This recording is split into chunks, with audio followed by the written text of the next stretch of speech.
Hello my आयोटास, मेरा नाम है कुलदीप भंडारी और प्यार से बच्चे मुझे कुल्लू भैया के नाम से भी जानते हैं।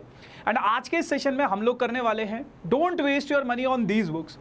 देखो, जब भी आप 9th ग्रेड में आते हो या फिर 10th ग्रेड में आते हो तो सबसे पहला सवाल हमारे मन में यही होता है कि हमें कौन कौन सी किताबें खरीदनी है और कौन कौन सी किताबें नहीं खरीदनी है। तो आज के इस वीडियो में, आज के इस सेशन में मैं आप लोगों को बताने वाला हूं कि कुछ किताबें जिन पर आपको अपना पैसा बर्बाद करने की जरूरत नहीं है। ये बुक्स आपको इजीली ऑनलाइन भी अवेलेबल हो सकती हैं और उतना यूजफुल भी नहीं होती है। तो कौन सी वो किताबें हैं जिन पे आपको बिल्कुल भी पैसा खर्च करने की ज़रूरत नहीं है, तो बारी बारी से समझेंगे। लेकिन सबसे पहले इस वीडियो को आप लोग लाइक कर लेना, दोस्तों के साथ शेयर ज़रूर करना और चैनल पर अगर कोई नया है तो चैनल को सब्सक्राइब ज़रूर करना, क्योंकि सही टाइम पे सही जानकारी आपको तभी मिलेगी जब आप लोग चैनल से जुड़े रहोगे। और जुड़ने के लिए आपको चैनल को सब्सक्राइब करना पड़ेगा। ठीक है भाई, चलो सबसे पहले अगर मैं बात करूं तो देखो, सबसे पहली चीज़ है that is purchase second hand book if edition doesn't matter.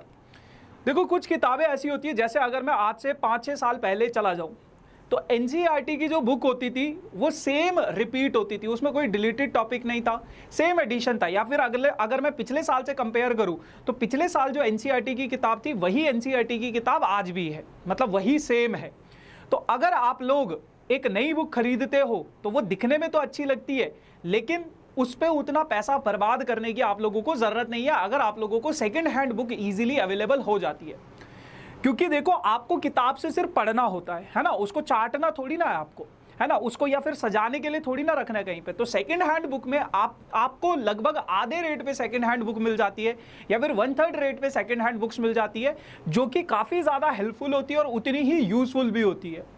नई किताब पे पैसा बर्बाद करने से बेटर है कि आप लोग एक सेकंड हैंड बुक खरीद लो, चाहे वो आप रेफरेंस बुक यूज कर रहे हो, चाहे आप एनसीईआरटी यूज कर रहे हो, चाहे कोई सी भी बुक अगर आप यूज कर रहे हो, तो आप सेकंड हैंड बुक्स पे ज्यादा, मतलब सेकंड हैंड बुक्स पे आप इन्वेस्ट कर सकते हो, बट फर्स्ट हैंड बुक पे मुझे नहीं लगता कि आपको पैसा बर्बाद करने की जरूरत है। तो सबसे पहला पॉइंट है ये। दूसरे पॉइंट की अगर मैं बात करूं that is collect your NCERT. आपको सारे के सारे सब्जेक्ट के लिए एनसीईआरटी की किताबों पे तो पैसा खर्च करना ही करना है। और जैसे कि मैंने समझा दिया आपको सिर्फ और सिर्फ अगर आपको ओल्ड एडिशन मिल जाता है तो पुरानी एनसीईआरटी मिल जाती है तो सबसे बढ़िया चीज़ वही है। तो एनसीईआरटी की बुक पे तो आपको पैसा खर्च करना ही करना है। लेकिन अगर आप लोग चाहते हो कि आपको एनसीईआरटी की बुक पे भी पैसा खर्च नहीं करना है तो आप लोगों के पास कुछ ऑनलाइन रिसोर्सेज हैं। जैसे अगर आप ऑनलाइन एनसीईआरटी की वेबसाइट पे आपको न्यू एडिशन वाली एनसीईआरटी की किताबें मिल जाएंगी, जो रेशनलाइज्ड सिलेबस वाली बुक्स है वो आप लोगों को मिल जाएगी, जिसमें डिलीटेड टॉपिक्स नहीं होंगे। तो अगर आपको वैसी बुक्स चाहिए, ऑनलाइन चाहिए, तो आप लोग ऑनलाइन उनका पीडीएफ भी एक्सेस कर सकते हो। बट मैं आप लोगों को ये सजेस्ट करूंगा कि एनसीईआरटी की किताबों पर तो एटलीस्ट आपको पैसा खर्च करना ही चाहिए, क्योंकि एनसीईआरटी की बुक्स आपको लेनी है और वो भी लेटेस्ट एडिशन की। 4-5 साल पहले वाली किताब मत ले लेना जिसमें सब डिलीटेड टॉपिक्स भी थे, वो बुक्स नहीं लेना है। ठीक है, तो मेक श्योर कि एनसीईआरटी की किताबें आपको देनी है। Avoid reference books if NCERT is enough.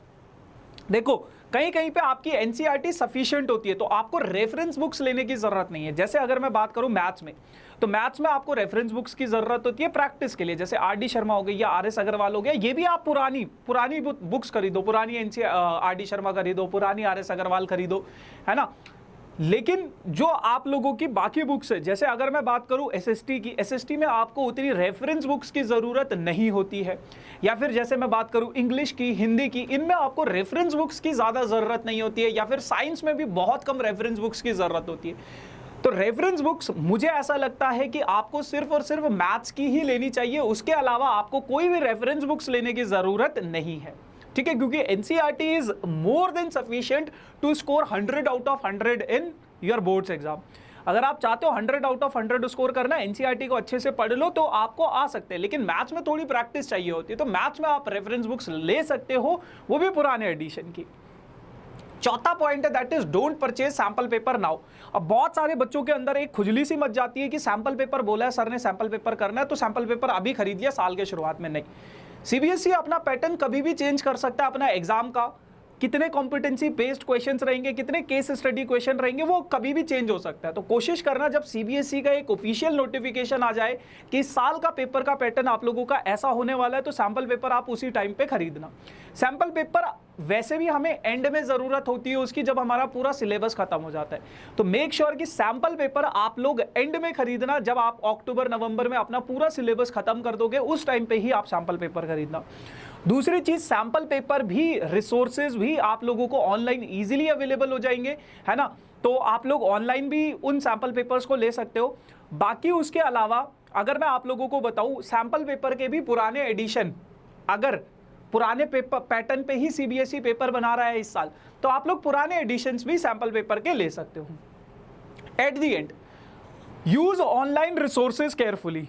देखो बहुत सारे बच्चे एनसीईआरटी तो खरीद लेते हैं, लेकिन उनके अलावा ना तो कोई रेफरेंस बुक्स खरीद पाते और ना उनके पास इतना मटेरियल होता है जहां से वो प्रैक्टिस कर सके। लेकिन आज के टाइम पे मुझे ऐसा लगता है हमारे देश में इंटरनेट का कॉस्ट काफ़ी सस्ता है और हर किसी के पास एक स्मार्टफोन है और वो यूट्यूब ज़रूर देखता है।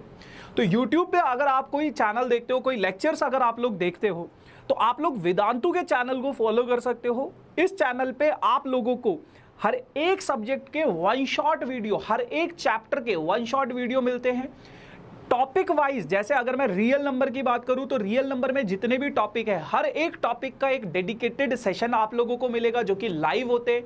वहां पे आप अपने डाउट्स पूछ सकते हो, सारी चीजें पूछ सकते हो। उसके अलावा आपको फ्री रिसोर्सेज भी मिलते हैं। फ्री रिसोर्सेज यानी कि आपकी एनसीईआरटी के सॉल्यूशंस हो गए, आपकी कोई अगर रेफरेंस बुक्स, अगर आपको प्रीवियस ईयर क्वेश्चंस चाहिए तो यहाँ पे आपको करवाए जाते हैं। आपको आर.डी. शर्मा की प्रॉब्लम चाहिए तो यहाँ पे आपको करवाए जाते हैं। तो लगभग हर एक चीज़ का सोल्यूशन आप लोगों को इस चैनल पे मिल जाएगा। तो मेक श्योर कि इस चैनल से आप लोग ज़रूर जुड़े रहना, चैनल को सब्सक्राइब ज़रूर करना, क्योंकि यहाँ पे हर एक टाइप का सवाल आप लोगों को कवर होगा। अब अगर मैं बात करूं एनसीईआरटी सॉल्यूशंस की, अगर आपको हर एक सब्जेक्ट के, हर एक चैप्टर के एनसीईआरटी के सॉल्यूशंस चाहिए तो इस वीडियो के डिस्क्रिप्शन में एक ऐसा लिंक होगा, download CBSE class 9th and 10th all subject NCERT solution. हर एक चैप्टर के, हर एक चीज़ के एनसीईआरटी के सॉल्यूशंस आपको मिलेंगे। आपको बस इस लिंक पे क्लिक करना है। लिंक पे क्लिक करने के बाद आप लोगों के पास एक पेज खुलेगा, वहां पे कंटिन्यू विद गूगल करना है। उसके बाद एक शीट खुल जाएगी, वहां पे आपको हर एक सब्जेक्ट के एनसीईआरटी के सॉल्यूशंस मिल जाएंगे। ठीक है जी, चलो। तो yes guys, this is all about for this session. बाकी मेक श्योर अगर अच्छा लगा वीडियो तो लाइक, शेयर एंड सब्सक्राइब जरूर करना। Bye bye.